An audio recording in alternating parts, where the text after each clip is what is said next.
तो कहानी का नाम आखिरी कॉल। श्रुति एक समझदार, भावुक और थोड़ी सी अकेली लड़की थी। भोपाल के कॉलेज में 3rd ईयर की स्टूडेंट थी, साइकोलॉजी में। शांत स्वभाव, मगर दिल में बहुत कुछ चल रहा होता था। उसके माँ बाप की बचपन में ही एक कार एक्सीडेंट में मौत हो गई थी और तब से वो अपने मामा के साथ रह रही थी।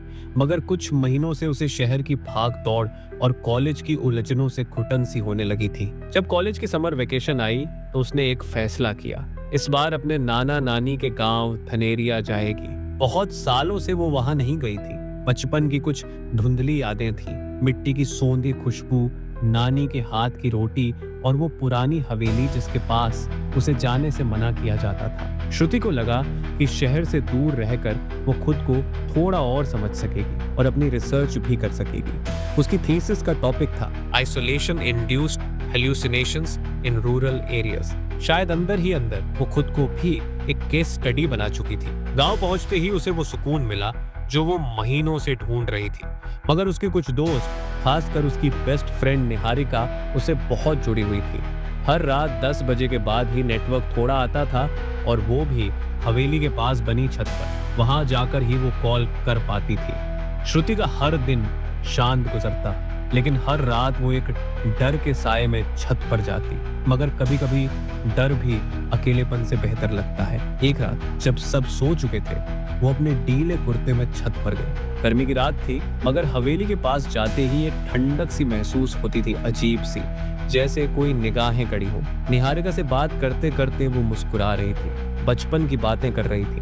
तभी उसे कुछ महसूस हुआ, बहुत धीमी सी आवाज, जैसे कोई उसके नाम को खींचकर पुकार रहा हो। श्रुति, उसने रुककर पूछा, तूने कुछ कहा? निहारिका ने कहा, नहीं। तू ठीक है? हाँ, बस लगा कोई कुछ बोला। वो फिर हंसी में बात करने लगी, लेकिन अब उसका ध्यान बंट चुका था। तभी एक और आवाज, इस बार फुसफुसाहट नहीं बल्कि कुछ टूटे हुए शब्द, अब तेरी बारी है। फोन से एक अजीब सी आवाज आई, ऐसी जिसे इंसान की आवाज नहीं कहा जा सकता, जैसे कोई बहुत अंदर से बोल रहा हो, मगर उसमें गुस्सा भी हो और दुख भी।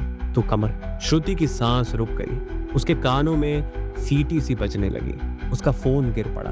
उसने चारों ओर देखा, हवेली की खिड़की धीरे धीरे खुल रही थी, बिना हवा के, जैसे किसी ने उसे देखा हो और वो कुछ दिखाना चाहता हो। वो भागी नहीं, पता नहीं क्यों। उसके पांव जम गए। उसने नजरें उस खिड़की से हटा ली, लेकिन तभी उसके कान में एक और आवाज आई, बिल्कुल पास से, जैसे कोई उसकी गर्दन के पीछे खड़ा हो।